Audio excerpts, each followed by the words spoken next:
going through the same stages in pretty much the same order.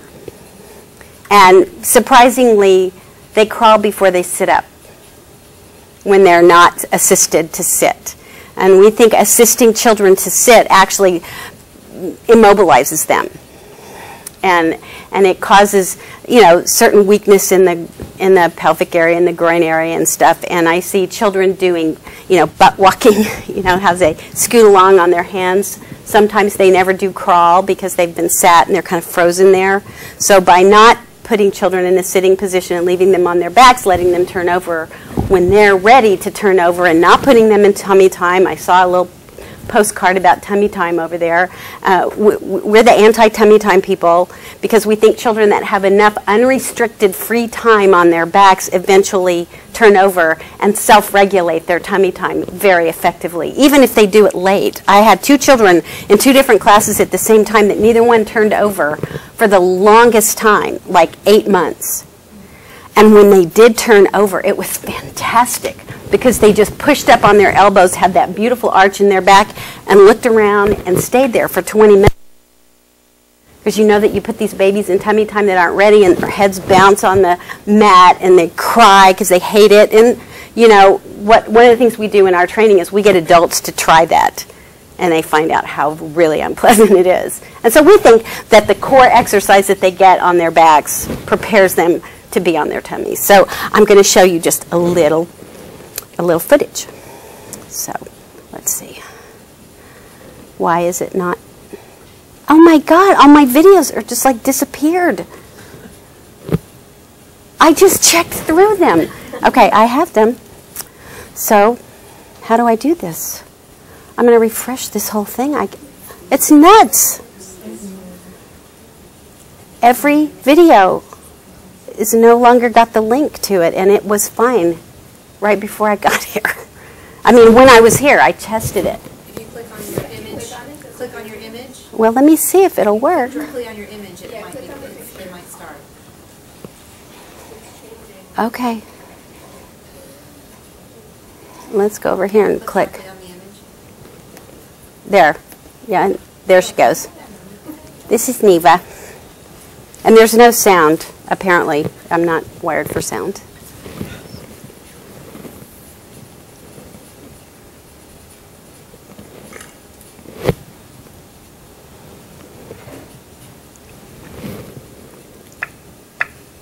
I can turn it up a little bit. But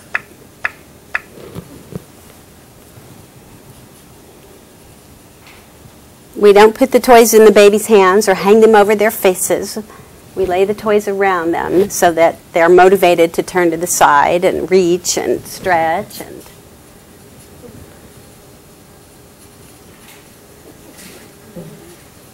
And I've had people say, oh, well, they like to sit up because then they can use their hands.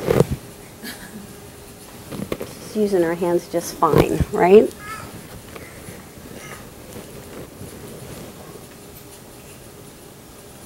I still have her in class. On Tuesday, she was running laps around and around and around.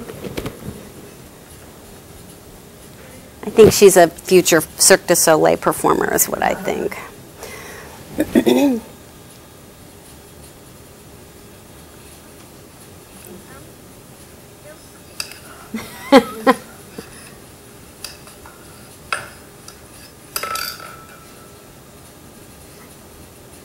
So as you see, the toys we use are simple. We don't use light-up toys. We don't use toys with hidden sound.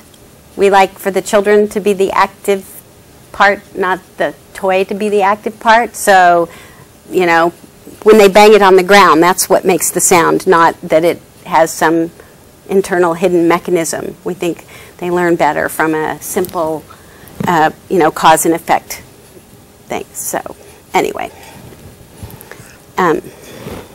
We'll go to the next one.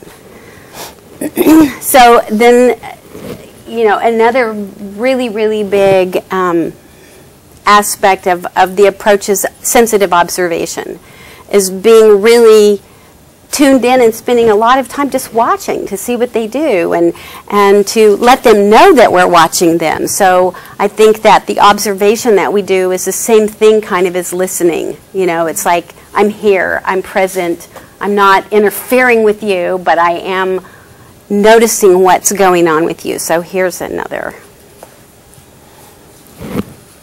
This is the beginning of a class, and this mother and child got there earliest.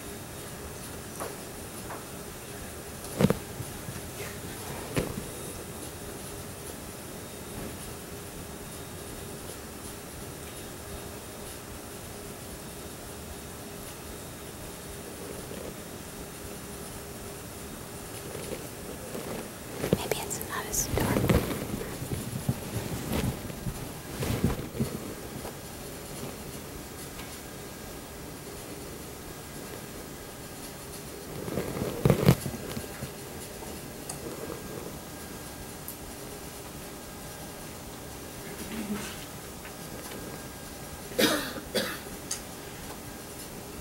See the mom's face. The mom's baby's checking in with her.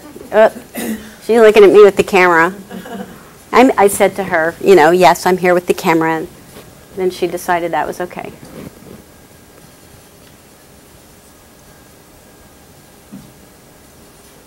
That's where I said, yeah, I have my camera, Sophia.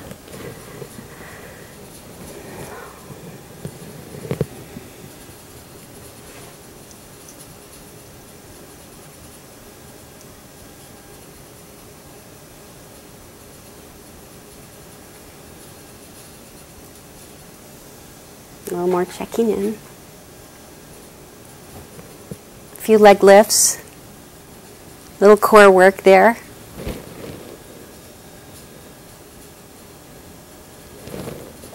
Can you see the mother's face? Yeah. Okay. Pretty dark.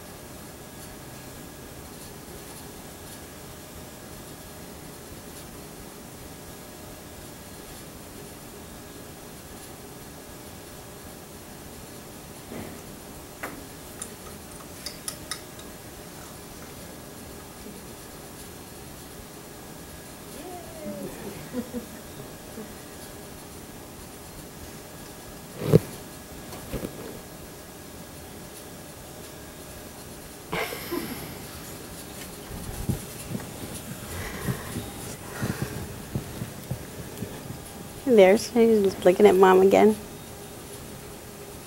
So, how did that feel to you watching that?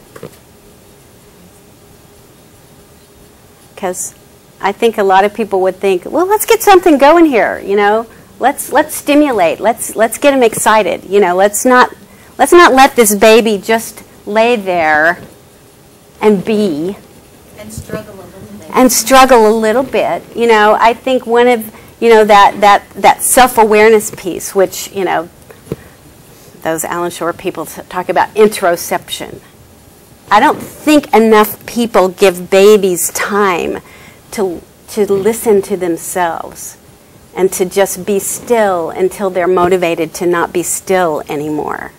You know, we want to bounce them. We want to move them around. We want to, you know, why not just put them there and let's just observe them and see what they like, you know, see what they do. So she found the things that were interesting, you know, in her environment right then, you know. And one of them was me with the camera. One of them was her mom. One of them was just, how does it feel to lay here? I mean, you can't know what's in her mind. You can't know what she's feeling, but we need to give her time to feel it, whatever it is, I think. So, so it wasn't very high arousal. And that is one thing that, you know, a RIE parent-infant class, the adults are not adding a lot of high arousal to that situation. When 6 other babies get there, or 5 other babies get there, and their moms, you know, if all the grown-ups were like doing a lot of stimulating and everything, it would just be over the top. So we let the children kind of determine the level of arousal, you know, as we go along. I'm not saying that you don't go for high arousal at other times, but in class we don't, because it would just be ridiculously overstimulating. So another principle is cooperation, or we would say sensitive caregiving. But in a yeah, but who's counting, right? What do they get? Something like 7,000 diaper changes in the course of a lifetime.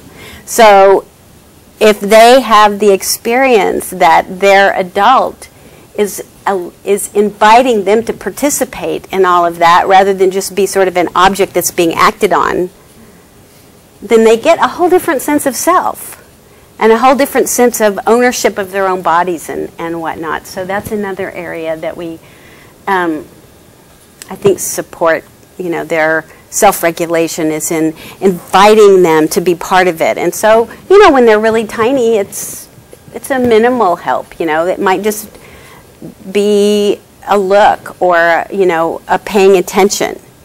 And even if they're totally, like the younger they are, the less they're going to look at you. They look away. But you can still touch them in such a way that you give them sort of fair warning about what's going on. Here is, I'll show you a little bit of a standing diaper change.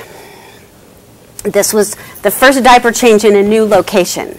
So it's not what I would consider to be the world's most evolved, perfect diaper change of a toddler, but it's pretty great. This is a very nice mother. I'll quote. She's saying, "Oh, shoes off? You can't hear us." Let's go stand up there. Can you hear my? She's saying, "Let's go stand up here and change your diaper." You ready? You ready? Okay. She said, "I'm going to show you because we've never done it here before." But you got to hold on here. So I had until my classroom flooded and I had a nice standing diaper change place. Left leg up. So she's, she's not really paying that good of attention, but her mom's telling her, and so she's doing the thing. So it's a kind of cooperation.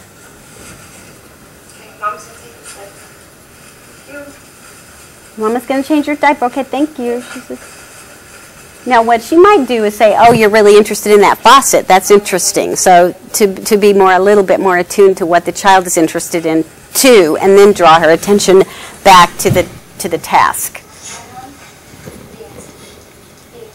So how would she do that? It's just the acknowledgement of what she's interested in, and then Yeah. she might say, what might she say to draw back to the task? She's saying, B, she calls her Bean. Bean, I need, to put your diaper on. But she might say, "Oh, yeah, that's a paper towel holder. You're pulling on the paper towel." Just acknowledge that she's interested in that,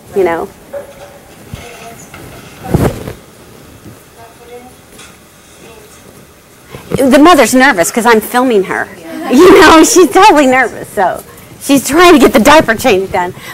But in real life, we might take a little more time. We might take 2 or 3 more minutes and give her time to play with the paper towels a little bit or the faucet.